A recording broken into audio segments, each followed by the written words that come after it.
Bonjour, je vais corriger l'exercice 3 sur le chapitre sur les fonctions de référence. Donc on va voir comment utiliser l'allure de la fonction carré pour résoudre rapidement des équations et des inéquations. Donc dans cet exercice, je ne ferai pas de calcul avec les équations ou avec les inéquations, je n'aurai pas besoin de tableau de signes. Je vais interpréter les inéquations et les équations à l'aide du graphique. Donc a priori, voilà, la première question, il s'agit de tracer la courbe, enfin du moins l'allure de la courbe de la fonction carré. Donc je rappelle qu'il s'agit de représenter très rapidement, sommairement, la parabole qui représente la fonction carré. Donc ici je dessine les deux axes. Et donc on sait que la courbe qui représente la fonction carré est une parabole, dont le sommet est l'origine du repère, qui est tournée vers le haut, et qui est symétrique par rapport à l'axe des ordonnées, d'accord, et qui est une allure assez typique. Donc ici je vais rapidement faire à la main un tracé qui a à peu près cette forme-là. Voilà ce qu'on a. Et à partir de ce genre de ce dessin-là, on va essayer de résoudre les équations et les inéquations de la question 2 en interprétant les équations. Je rappelle que résoudre graphiquement une équation revient à trouver les abscisses des points d'intersection entre la courbe qui représente la fonction et les droites d'équations que je vais tracer successivement. D'accord? Donc, on va reprendre à partir d'une courbe que je vais obtenir sur GeoGebra. Donc, première équation, il s'agit de résoudre x carré égale à 7 graphiquement. Donc là, j'ai revu l'allure de la courbe ici de la fonction carré. Donc il s'agit tout simplement de repérer 7 sur l'axe des ordonnées.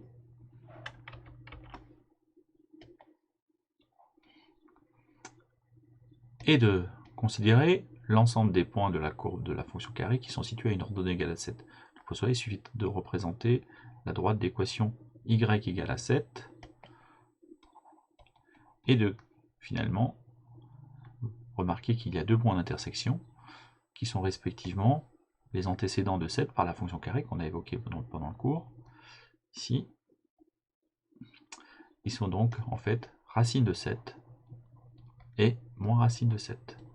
Donc l'ensemble solution par déclus graphiques sont les nombres moins racine de 7 et racine de 7. Pour la question B, on peut remarquer qu'il s'agit de l'équation x carré égale à moins 3. Donc si on a une interprétation graphique, il s'agit de tracer la droite d'équation y égale à moins 3.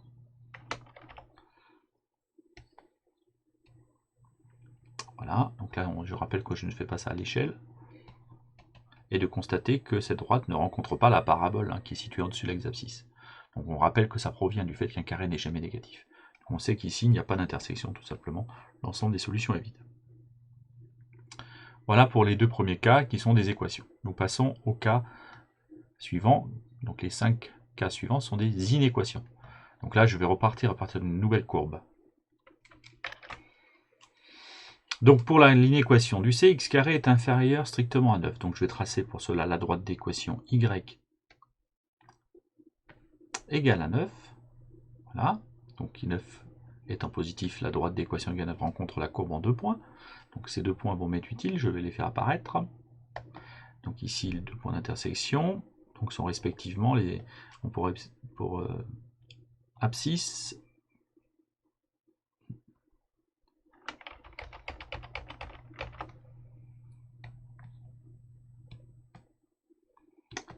donc ils ont pour abscisse, on va y arriver, 3 et moins 3 qui sont les antécédents par la fonction carré de 9. Voilà 3.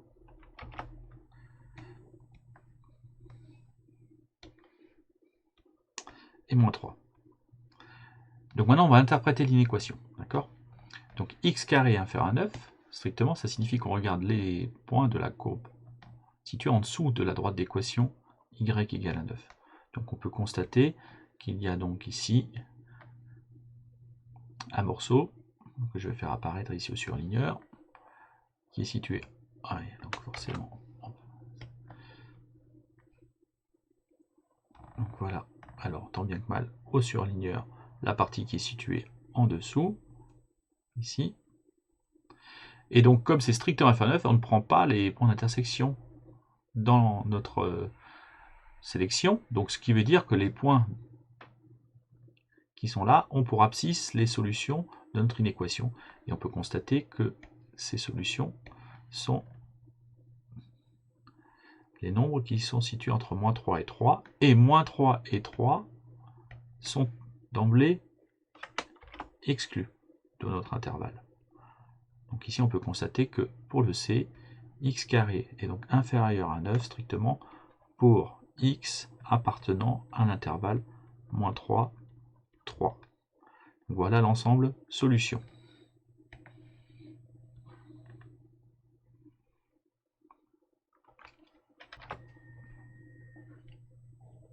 Résolvons maintenant l'inéquation x carré strictement plus grand que 7. On va donc procéder de la même manière en traçant la droite d'équation y égale à 7 sur... Donc, faisons apparaître cette droite.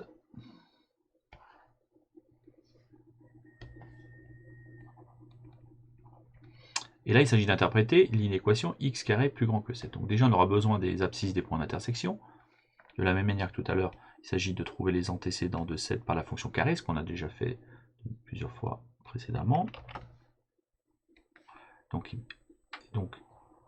un antécédent de 7 qui est positif, un antécédent de 7 qui est négatif, qui sont tous les deux. Alors, on va essayer de d'être à peu près. Donc ici, sur cette allure-là, on aura donc moins racine de 7 et racine de 7.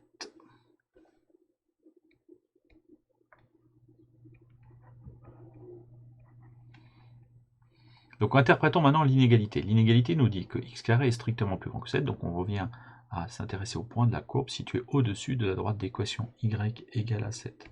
Donc on peut constater qu'il y a ici une première partie ici et une deuxième partie là. Donc l'ensemble va être constitué d'une réunion de deux ensembles, donc qui vont être ici deux intervalles. Donc l'interprétation ici, rappelons-le, x carré est strictement plus grand que 7, c'est-à-dire qu'on ne prend pas la valeur 7, hein, c'est strictement plus grand que 7. Donc j'exclus d'emblée le point d'intersection qui est là, je l'exclus, et celui-ci également. Donc ce qui veut dire que lorsque je prends les abscisses des points de la première partie, j'obtiens ici un premier intervalle, qui est l'intervalle moins l'infini, moins racine de 7, ouvert en moins racine de 7, et deuxième intervalle, donc on va donc le réunir avec l'intervalle racine de 7 plus l'infini.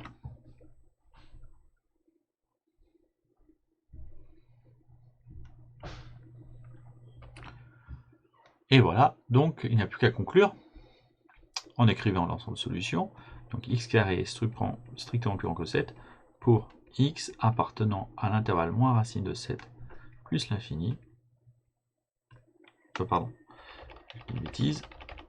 Moins l'infini, moins racine de 7, qui est cette partie à gauche, ouvert, en racine, union, racine de 7 plus l'infini. Donc voilà l'ensemble solution. L'ensemble solution est donc la réunion de ces deux intervalles.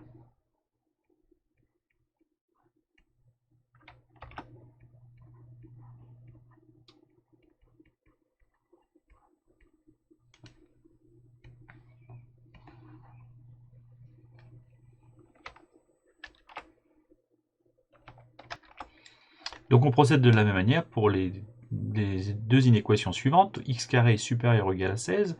Donc allure de la courbe de la fonction carré. J'ai tracé la droite d'équation y égale à 16. Et donc on remarque qu'il suffit de regarder les points de la courbe situés au-dessus de cette droite. Mais cette fois-ci, on prendra avec nous l'abscisse des deux points d'intersection, étant donné qu'on a la possibilité qu'x carré soit égal à 16. Or, ces deux valeurs-là ont pour abscisse respective des antécédents de 16 qui sont 4 et moins 4. Donc une fois qu'on a repéré que l'ensemble des points situés au-dessus de la droite d'équation intersection comprise, on peut voir que leurs abscisses sont situées donc respectivement dans un premier intervalle ici. Alors, je vais le mettre plutôt en vert. Donc qui est dans l'intervalle moins l'infini, moins 4. Alors la question, comme ici le point d'intersection inclus x carré peut égal à 16, ben, l'intervalle va être fermé en moins 4. Il en sera de même pour la deuxième partie de la courbe située au-dessus de la droite d'équation égale à 16, donc les abscisses sont situées dans l'intervalle 4 plus l'infini. Donc voilà l'ensemble de solutions du deuxième cas ici, donc qui est donc l'intervalle moins l'infini,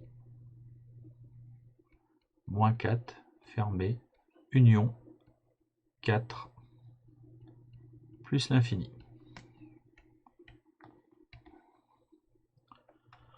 Voilà. Ensuite, pour l'inéquation x carré inférieur ou égal à 4, j'ai tracé la droite d'équation y égale à 4 en rouge, la parabole, la fonction carré, et nous regardons cette fois-ci les points situés en dessous de cette droite d'équation y égale à 4, avec les intersections comprises, car x carré est inférieur ou égal à 4.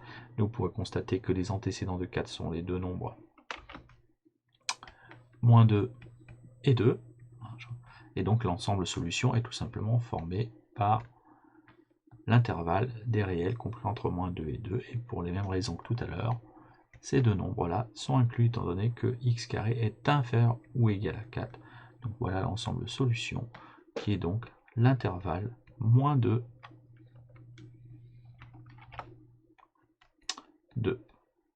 Quelques soucis ici avec la tablette.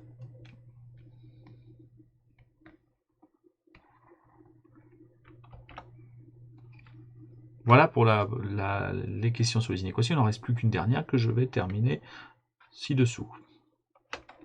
Donc pour cette dernière inéquation, pour remarquer que cette inéquation est double, hein, que signifie que x carré est supérieur ou égal à 1 et inférieur ou égal à 3, je rappelle qu'on peut l'interpréter en disant que finalement, on a d'une part x carré qui est supérieur ou égal à 1 et simultanément x carré qui est inférieur ou égal à 3. Je rappelle, c'est la signification de cet encadrement.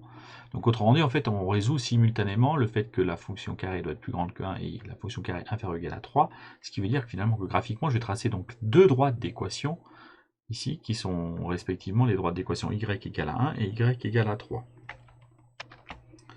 Donc, une fois que ces deux droites sont repérées, il s'agit finalement d'interpréter.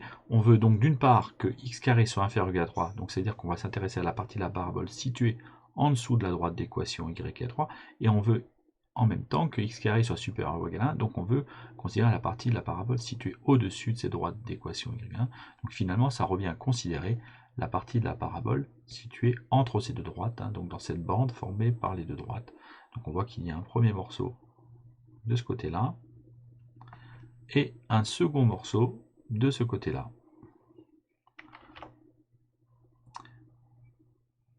Qu'en est-il des points d'intersection? Encore une fois, on peut remarquer que comme les inégalités sont larges, c'est-à-dire qu'on x carré peut être égal à 1 et à 3, donc là, comme il est égal à 3, on prend les points d'intersection, et à 1 également. Donc on va considérer les solutions qui sont les abscisses des points, ici que j'ai colorié en vert, et donc on voit qu'il y aura à nouveau une réunion de deux intervalles. Il ne reste plus qu'à repérer les antécédents des nombres 3 et 1 par la fonction carré.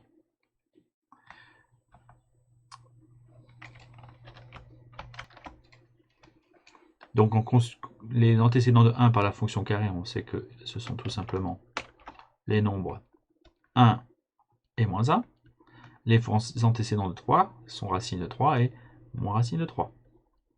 Donc il s'agit donc de finalement considérer l'ensemble de solutions formées par l'intervalle moins racine de 3 moins 1, union 1 racine de 3, et ces deux intervalles-là sont fermés, respectivement en moins racine de 3 et en moins 1, et en 1 et en racine de 3. Donc voilà l'ensemble solution que j'écris ici. L'ensemble solution est donc l'intervalle moins racine de 3 moins 1, union 1 racine de 3.